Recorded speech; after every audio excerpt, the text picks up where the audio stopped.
I'm so glad to be part of this tribute to Velta, and I hope that my words can measure up to the task. As chairman of the British Latvian Association, I soon became aware of the towering figure of Veltai Sniķerei, the tall, stylish lady who for many personified Latvia and all that Latvia stands for. Not that Velta has lived so many of her 100 years in her native land.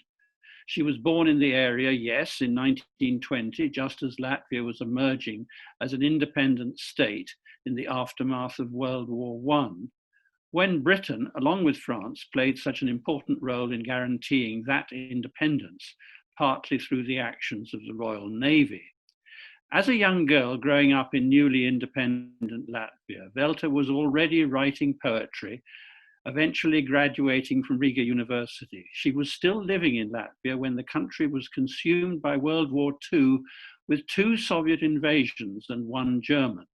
In 1944, aged 24, she managed to get to Austria as a refugee, and once the war had ended, found employment with the British Army as an interpreter, eventually taking up residence in London.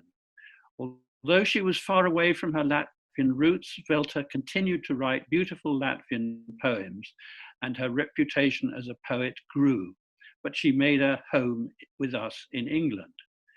Fast forward to recent times, her latest published work is a collection of poetical translations of the Dainas. The foreword to this work is written by former Latvian President Vaira Freiberga, a lifelong friend of Velta. 3 events in January 2019 here in London, including one hosted by us in the subterranean Poetry Cafe, provided snapshots of Velta's different literary achievements, including Latvia's highest literary prize. But she could not travel to Riga to receive the prize, so a ministerial delegation came to London, and a ceremony was held in Velta's local library, attended by her daughter Nora and her grandson Hugh. A happy occasion, said Velta in a letter to me, in which she thanked the British Latvian Association for starting it all. Good friends of mine have attended Velta's yoga classes. Maris Ozols, my predecessor as chairman of the BLA, often referred to Velta's bravery and vitality.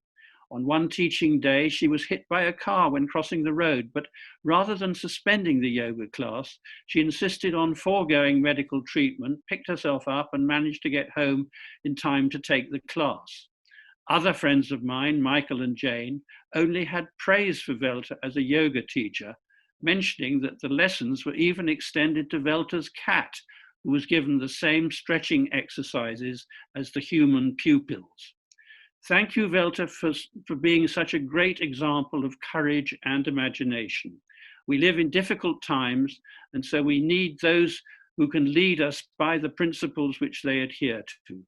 We are so glad to be with you today, laying before us your life's work, and above all, your love for Latvia and its culture, to which you have contributed so much.